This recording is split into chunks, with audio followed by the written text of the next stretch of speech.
after an intense game at the Emirates Stadium that became controversial. From Kai Havertz scoring his goal to the Declan Rice madness, today we'll break down Mikel Arteta's first half tactics, discuss the role of Martin Odegaard and Declan Rice, find out about Arsenal's new deadly partnership, alongside revealing the surprising stat about the referee. As per, let's break it all down and discuss the 5 things we learned from Arsenal 1 Brighton 1.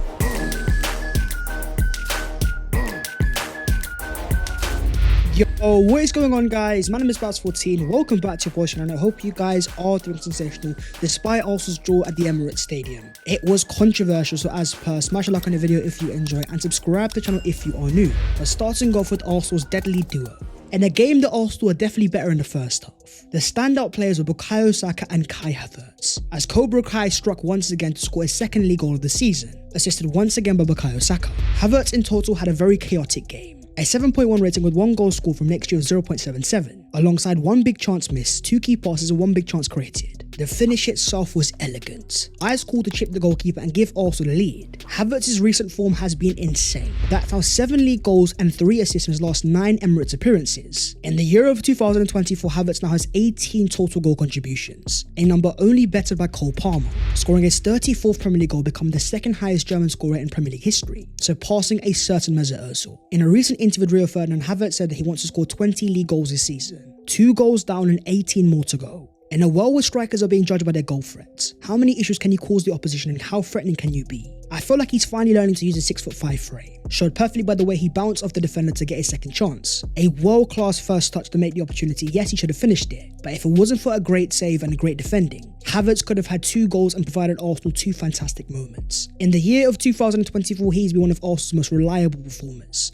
No coincidences come as a centre forward. Instincts to rely upon as a striker that Arsenal fans are starting to see thrive on a week in, week out basis. But you also had a 7.3 rating for Bukayo Saka, assisting Havertz alongside 4 successful dribbles and 2 big chances missed. He also created 1 massive chance and had 8 ground balls won. Another very industrious performance. Saka again is racking up the stats, becoming the only player alongside Thierry Henry to assist a goal in 3 of Arsenal's first Premier League games of the season. He now has 86 goal contributions before turning 23, the same number combined of David Beckham and Gareth Bale. His partnership alongside Kai Havertz feels natural. The way these guys have the understanding of where each other is going to be. Havertz favouring the right hand side to combine with Saka, taking the onus off Martin Odegaard and giving Saka an extra option, with both of them assisting each other for the first game of the season. It could have been the same case in this game here, with Havertz breaking through in the second half on the counter-attack, cutting the ball back. Bukayo Saka was inches away from giving Arsenal a massive victory. As Bukayo says himself on his relationship with Havertz, I really enjoy playing with him. He's a 9 that has some great movement, always behind the defenders, and he's a big threat in the box when I try to look for him. He's on fire, scoring goals, and hopefully he can continue.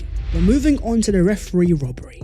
The one thing that Arsenal fans never like to talk about but always have to. The referees taking the headlines once again. The controversy of course came in the 48th minute of the game, with Joel Veltman trying to take a free kick quickly, a simple kick of the ball to stop Brighton taking an early free kick. That despite the ball rolling and Veltman kicking through Rice, on a yellow card after a poor challenge in the first half, Declan Rice was sent off, for the first time in his entire career. And it just didn't quite make any sense. From the fact that it was the smallest of touches on the ball, with the ball already rolling, Veltman couldn't even take the free kick. For him to then kick through Rice in such a violent conduct as well, yet not even be punished for it. As Mikel Arteta said, I was amazed at how inconsistent decisions can be. And that's the key part, inconsistency. Because in the first half we had João Pedro boot the ball away in front of Mikel Arteta, that despite the ball being out of play, the referee conveniently ignored it. If we're gonna punish players kicking the ball away, it needs to be a consistent theme. Also, in terms of the red cards itself, it's meant to be a last case scenario, when a player is giving you no choice and it's a blatant obvious error. To change the entire game because of a little kick of the ball was so petty. And the issue is of how often we find ourselves talking about referees. The highest earning league in the world, known as the best, with the worst officials in the world, sending off Rice for kicking the ball away. Then last week just ignoring this on Havertz. As Bukayo Saka said, I don't like to put the whole game on the referee, but we just want some consistency. In the first half, João Pedro kicked it out, far away, and didn't get anything for it. Deck has done a little touch and he's got a second yellow. It's harsh for me. The truth is there is no agenda against Arsenal, but in the actual fact we've got poor referees. And Arsenal fans have noticed a very surprising stat. In terms of referee Chris Kavanagh, of course, also being from Manchester, Arsenal only win 52% of the games that he is our referee, which compares to 71% to other referees. Half the games of the referee keep on losing. I'm not going to say we've got an agenda against us, but when we see poor decisions on a consistent basis, we're going to have to ask questions and we have to hear a statement. How many times is Mikel Arteta going to call the referees out? Fans feel helpless because they can do nothing about it before we see some level of repercussion. Mikel Arteta was asked after the game on what explanation have you been given for the red card. Mikel said none, like always. As Arsene Wenger famously once said, "If I die, I'm going to ask God where the referees are before choosing between heaven and hell." In a league where there's so many fine margins and we're up against robots, there's 115 reasons why the Premier League needs to address the referees. Moving on to the third thing, the struggle of Declan Rice. After getting his first ever red card in his entire career in the 48th minute, as annoying as the second yellow card was, the first one was undeniable. A poor challenge on Van Hecken, even saying to Van Hecken as he walked down the tunnel at half time, "Say something now."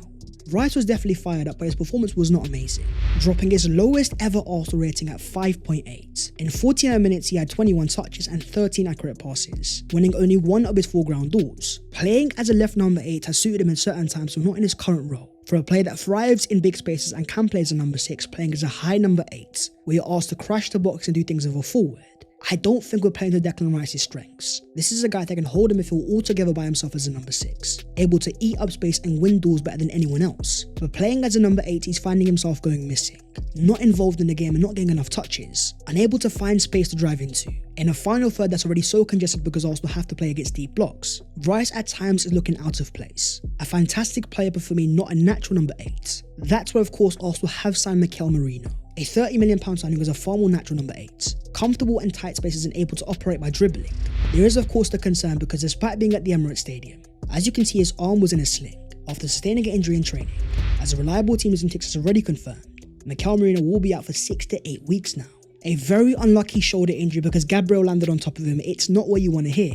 But this game for me showed why we have signed the profile itself. Having a player who's more natural at crashing the box and playing higher up the pitch, alongside giving our left-hand side far more influence. After seeing Leandro Trossard drop a 6.9 rating in 60 minutes played, 0 successful dribbles, only 26 touches and 7 passes, the left-hand side is calling for a connection. Someone to pick up the ball from the defence and connect it to the final third. Mikel Merino is going to be out for a minimum of 8 games, so with Declan Rice unavailable for the game against Spurs away, the question becomes, who is Mikel Arteta going to play?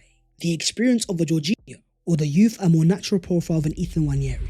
Moving on to the third thing, Arsenal's post-red card tactics. In a game that Arsenal had to play most of the second half with 10 men, the XG actually is surprising, with Arsenal and Brighton almost having the same. Arsenal 2.23 and Brighton 2.24. This was a game of chances despite Arsenal being at a disadvantage, with Brighton having 63% of the ball, entering the Arsenal final for 58 times. With the one-man advantage, they also won on field tilts, ended the game with 68% in total. Despite that Arsenal had the chances to still go and win the game, Kai Havertz and Bukayo Saka both missing massive opportunities. I do want to focus on the performance of Martin Odegaard though. 74 minutes played and a 6.7 rating, completing only 9 passes all game out of 47% accuracy. His heat map shows he's actually playing a lot higher up the pitch, and that's where the issue lies. From a player that we've seen thrive last year when he's able to drop down deep and dictate play, Mikel Arteta had a different tactic in this game, using Odegaard higher up the pitch to pin the Brighton players back. There is of course always logic with tactics, but in terms of Martin Odegaard, we were not playing to his strengths. Unable to influence and reportedly also struggling with an injury. It was one of his worst performances that we've seen in a long time. Another reason why Arsenal need the profile of a Mikel Merino.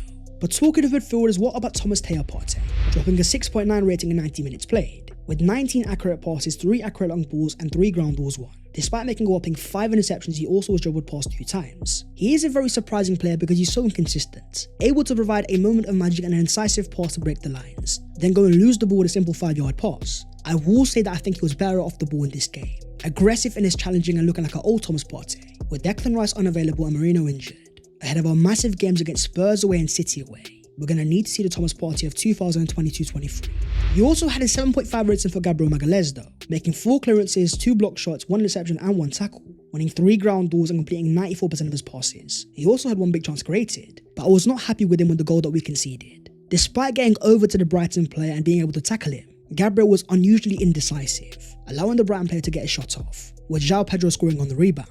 With the arrival of Ricardo Calafiori, I will say one thing, even though he can play as a left back, he's most naturally a left-sided centre-back. With the way that Gabriel started this year, despite of course still being Mikel Arteta's favourite, he does need to be careful because we do have now a different level of competition. Ricardo Calafiori has the ability to take his place. Moving on to the fifth thing though, the need for perfection. Against the Brighton side that were in form with 2 wins in their first 2 games, second in the league, to then get a point despite playing 40 minutes with 10 men, Mikel Arteta says it was unbelievable the way the team reacted, because even with 10 men playing with 49 minutes like this, we should have won the game.